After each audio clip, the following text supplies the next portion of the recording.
Very Yeah. cool. Yeah. Well, it's great to meet you, man. I'm looking forward to getting into your life and getting into your work. And before we do that, as kind of an educational expert, I want to know, 4 years ago, we were trying to figure this pandemic out, like the ramifications, what was going to happen. How did you make it through that time period and how did it change you?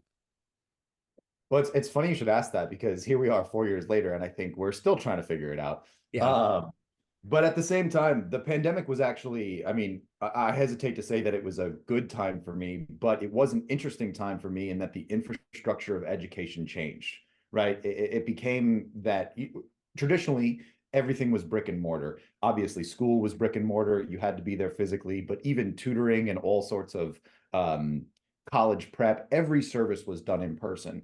And so for me, I was teaching, I was tutoring, but I saw all these things that were wrong with education and things that could have been fixed.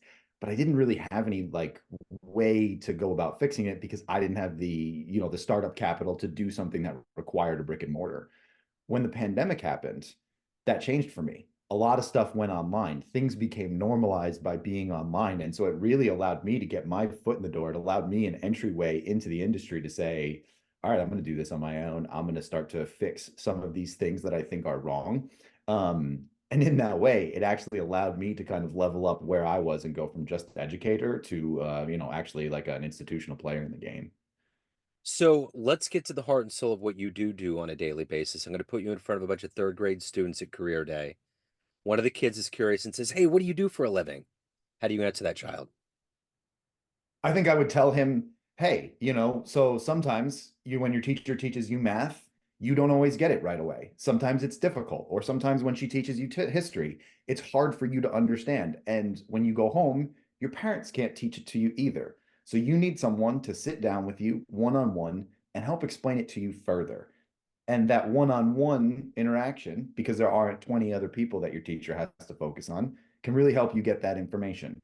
And that's what I do. I take students like you who are struggling, who are falling behind, and I make sure that you understand the material and that you're able to learn it in a way that you can understand it.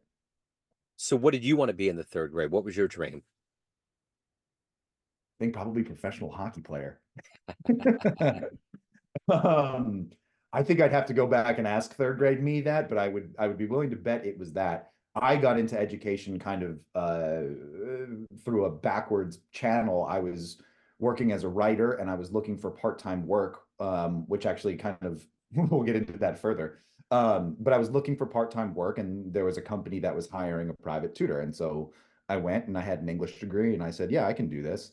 And they said, great, yeah, we'd love to have you. And from there, they said, hey, we have this thing, it's called college prep. Basically, you work with kids to edit their essays and help kind of like build their narrative to get them into college. And the first student I had was an applicant to MIT. And so we had to navigate that. It was trial by fire.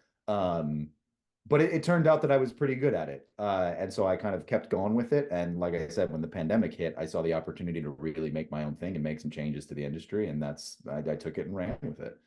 So let's go back to the beginning of your life where you were born and raised and being a writer. How did all of this evolve into education? What were the beginnings like for you and how did you, you know, what were the things that you were doing before that led to your ground and your foundation now?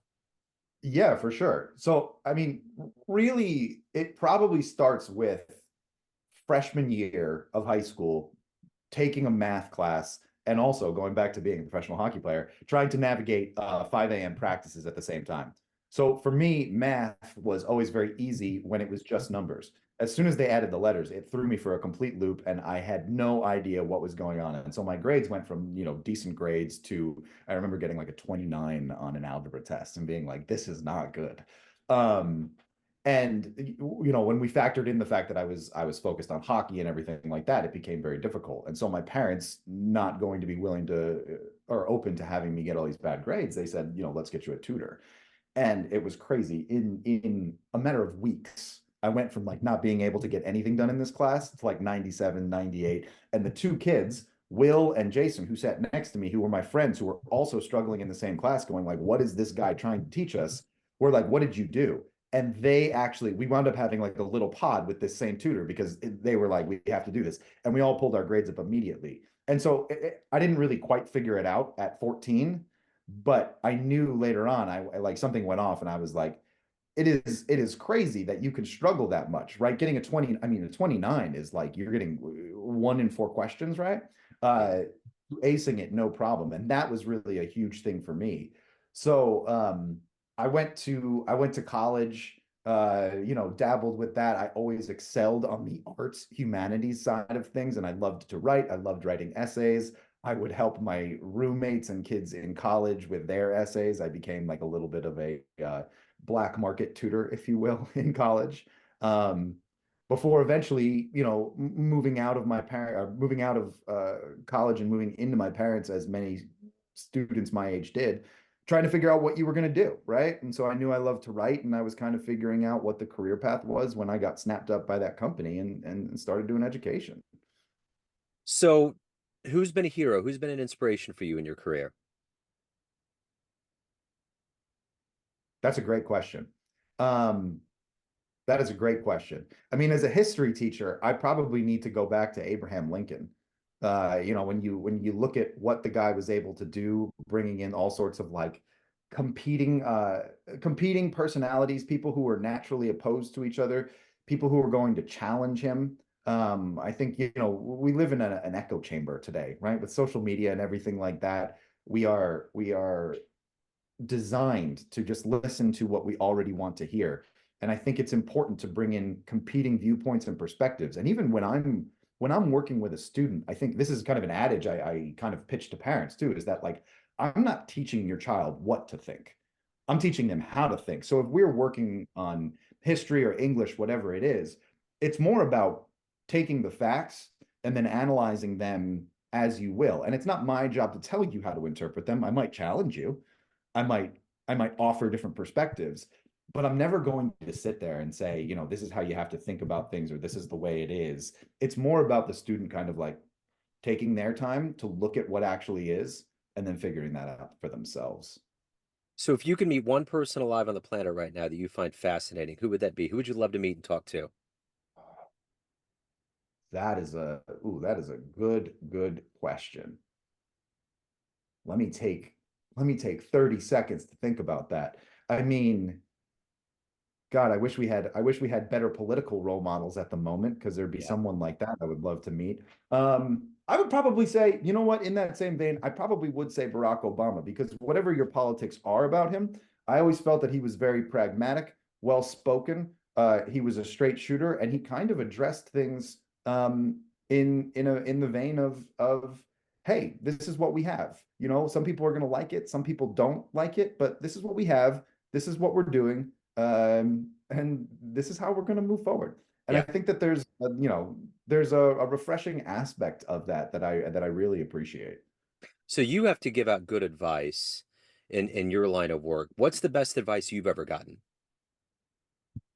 The best advice I've ever gotten.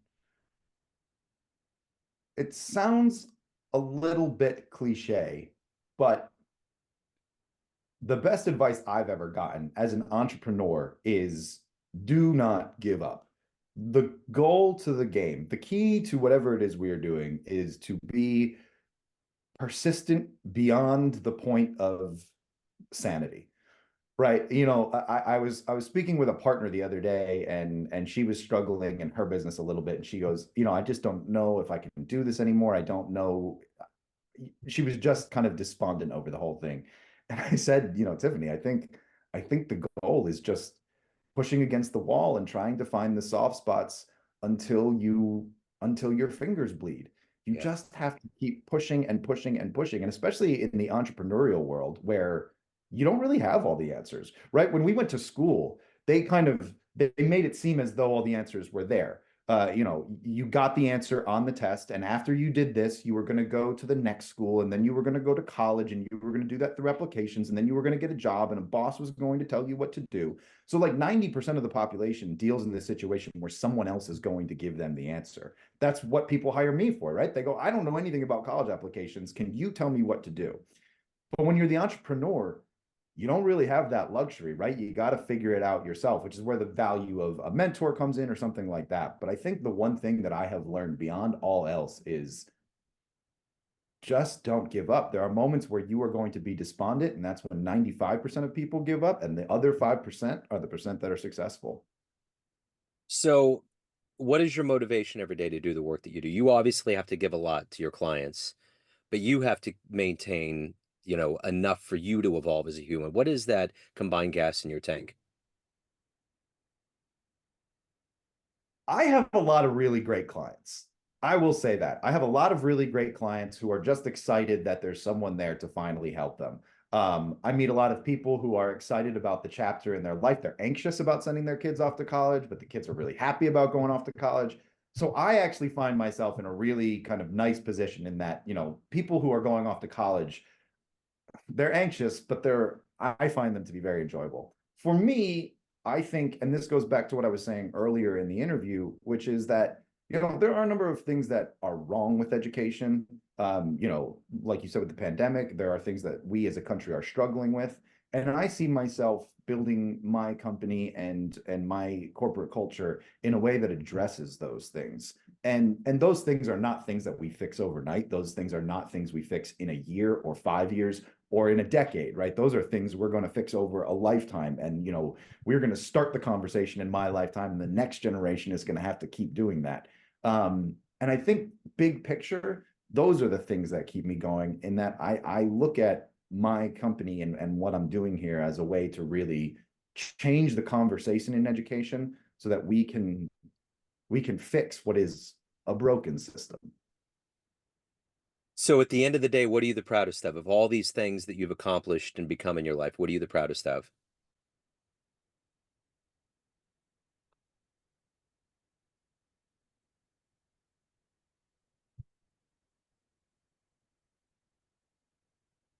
You have some deep questions in here, Joe. Yes, I do.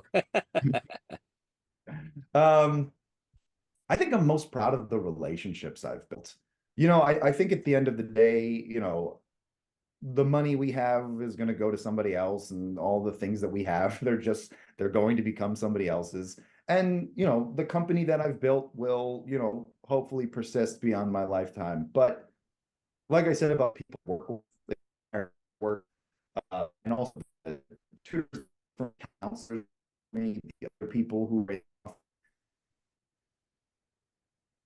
they're home to me. They're fantastic people. And I think at the end of the day, the kind of relationships that we build, not only with our students, our coworkers, our families, that's really kind of all we have to take with us. And when I look at the relationships I've built, I go, I am lucky beyond measure.